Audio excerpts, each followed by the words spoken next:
Bonjour à tous, c'est Kevin Amorin, donc j'ai 27 ans, je suis cofondateur de la société K2S3 et fier de l'avoir créé avec mon ami Samy Benguerard.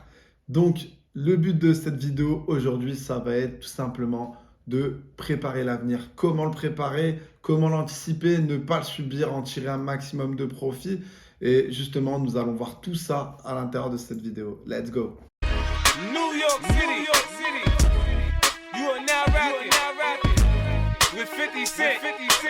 Notre monde est en pleine évolution. Il y a deux types de profils. Ceux qui se sentent dépassés par le progrès et qui sont contre, et ceux qui vont vouloir s'adapter et comprendre celui-ci.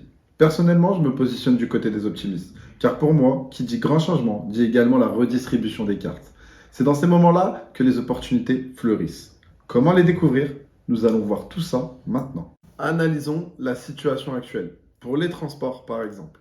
Les transports de demain seront automatisés. Pour tout vous dire, ils le sont déjà. Les avantages, pas de salaire à payer, une activité continue, car pas de repos, pas de congé ou de grève. Prendre un transport sera comme prendre l'ascenseur. Nous n'aurons qu'à appuyer sur un bouton. Pour les agriculteurs, il est essentiel de disposer des nouvelles machines pour mener à bien leur récolte.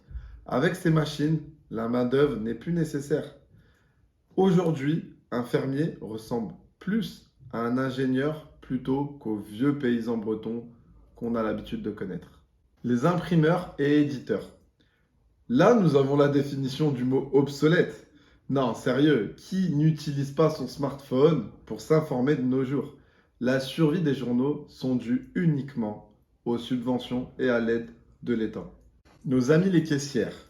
Tout le monde s'aperçoit que de nos jours, des caisses automatiques existent et elles sont efficaces. Encore une fois, difficile de lutter face à ces machines qui ne coûtent quasi rien comparé à un salarié.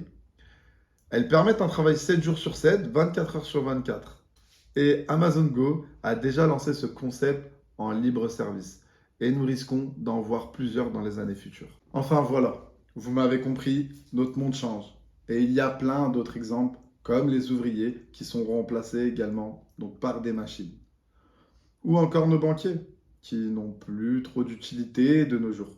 Merci à la blockchain et nos applications. Et j'ai également une question pour vous concernant les agences de voyage. Quand est-ce que tu as été réservé la dernière fois ton billet d'avion ou ton hôtel avec une agence de voyage?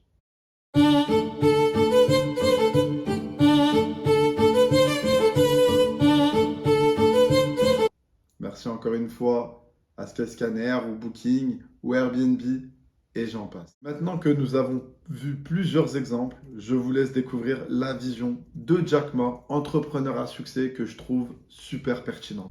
Ne vous inquiétez pas pour l'avenir. Ne vous inquiétez pas de la technologie. Et laissez-moi vous dire une chose. Quand vous vous inquiétez pour l'avenir, c'est que vous manquez de confiance. C'est que vous manquez d'imagination. Nous n'avons pas... je n'ai pas la solution pour l'avenir. Mais il y a des solutions pour l'avenir. Laissez-moi vous dire. Le futur est une opportunité pour tout le monde. Surtout, une opportunité pour les jeunes. Parce que vous n'avez rien à perdre. C'est ce que je me disais il y a 18 ans. Il y a 18 ans, nous n'avions pas d'argent. Donc nous n'avions pas d'argent à perdre.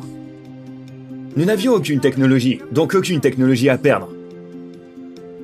Et puis nous nous sommes dit que 10 à 30 ans plus tard, l'e-commerce, Internet, seront très puissants. Si nous commençons à travailler maintenant, 10-12 ans plus tard, nous serons les experts. 10-12 ans plus tard, nous réussirons. Alors, voici ce que je pense. Ne vous inquiétez pas de l'avenir. Préparez-vous pour l'avenir. Créez votre propre avenir. Dans le futur, ce ne sera pas une compétition de connaissances. Ce sera une compétition de créativité. Une compétition d'imagination. Une compétition d'apprentissage. Ce sera une compétition de pensée indépendante. Si vous pensez comme une machine, les problèmes arriveront. Au cours des 20 dernières années, nous avons essayé de transformer les gens en machines. D'ici les 20 prochaines années, c'est les machines qui ressembleront à des humains. Dans le passé, on était axé sur l'industrialisation. Et dans le futur, on sera axé sur la créativité. Je pense que durant les 30 prochaines années, le monde va changer énormément. Les nouvelles technologies vont changer tous les aspects du monde.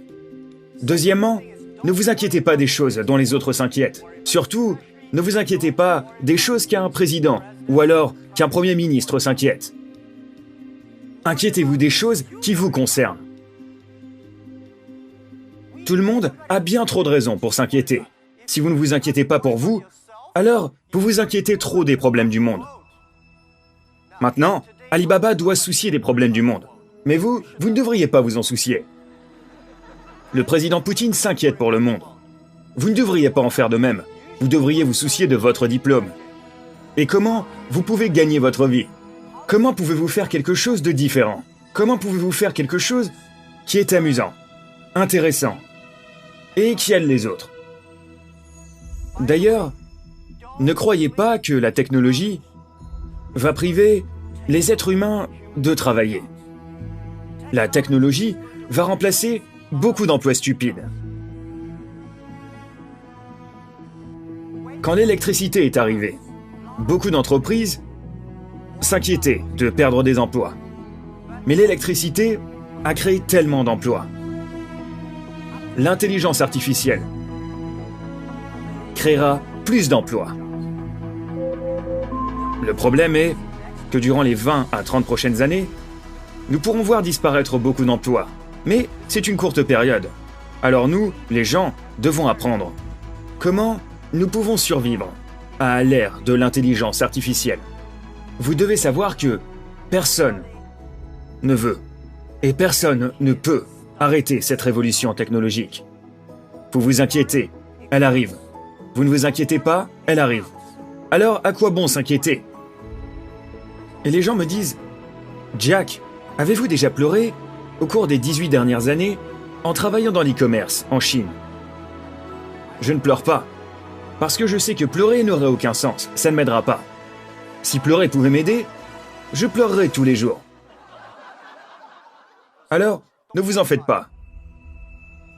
Soyez positif, lancez-vous. Avec l'évolution technologique qui ne fait que accélérer, je pense qu'il est important d'arrêter de dire une phrase. Cette phrase, c'est « Oh, moi, je suis dépassé par la technologie ». Ne dites pas ça, franchement. C'est comme vous jeter un sort. C'est grave. Parce qu'aujourd'hui, il est beaucoup plus facile de réussir sur Internet. Et il y a beaucoup plus de potentiel. Les effets de levier que vous pouvez utiliser sont beaucoup plus gros et efficaces que dans un endroit localisé. Si j'ouvre un petit magasin de motivation, souhaitez-moi tout simplement bonne chance, parce que j'en aurai besoin. Alors que sur Internet, le plafond est plus ou moins illimité. Dans un magasin de motivation, le plafond il est à 2,40 m. Je sais pas si vous avez déjà pensé à ça, mais c'est vraiment une idée extraordinaire. Prenez toutes les valeurs qu'il y a sur Terre. Tout ce qui existe sur Terre, vous additionnez la valeur de ces choses et vous avez un montant total. Faites la même chose avec Internet. Moi, je pense que si l'évolution continue et qu'il n'y a pas un effondrement et que l'humanité et la civilisation n'arrivent pas à se relever de cet effondrement, à part si ça arrive, je pense que forcément, la valeur d'Internet va dépasser tôt ou tard la valeur du monde physique. Ce qui veut dire qu'il y a énormément de croissance qui nous attend encore sur Internet. Est-ce que vous connaissez la date de naissance d'Internet? Internet est né en 1983. Internet, c'est un nouveau-né. Donc là, on est forcément au début de l'établissement de l'homme sur Internet. Et je pense que c'est une sage idée que d'essayer de trouver des moyens pour en profiter un maximum. Si vous voulez être prêt pour l'avenir, s'il vous plaît, ne suivez pas les méthodes d'apprentissage et d'enseignement d'hier. Ne vous efforcez pas de mémoriser les choses de tête, parce que les ordinateurs peuvent mémoriser plus de choses et plus rapidement que vous. N'essayez pas de calculer plus vite, parce que les ordinateurs peuvent calculer beaucoup plus rapidement que vous. Alors, essayez d'être créatif. Essayez d'être innovant. Essayez d'être constructif. C'est ce qui compte. Pour tout ce que vous apprenez, demandez-vous, est-ce que cette chose peut me rendre plus créatif? Est-ce que cette chose peut me rendre plus innovant? Est-ce que cette chose peut me rendre plus constructif? Si oui, foncez.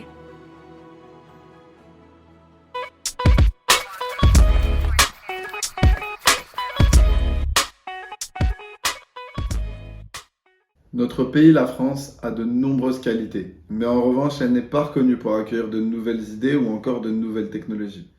Nous sommes bien souvent en retard sur le monde dans de nombreux domaines. Un exemple simple, le MLM, qui a pour but de rémunérer le bouche à oreille de clients qui sont satisfaits, plutôt que d'investir dans des campagnes publicitaires qui offrent aucun pouvoir d'achat et bien souvent de faibles résultats. Quoi qu'il en soit, peu importe la nouveauté, ne pas juger sans connaître et ne pas croire non plus que toute nouveauté est forcément bonne. C'est l'utilisation que vous en faites qui déterminera la bonté de celle-ci. Merci pour votre écoute. N'hésitez pas à vous abonner à notre chaîne YouTube, likez et partagez si vous avez aimé cette vidéo et on se retrouve très prochainement. Ciao.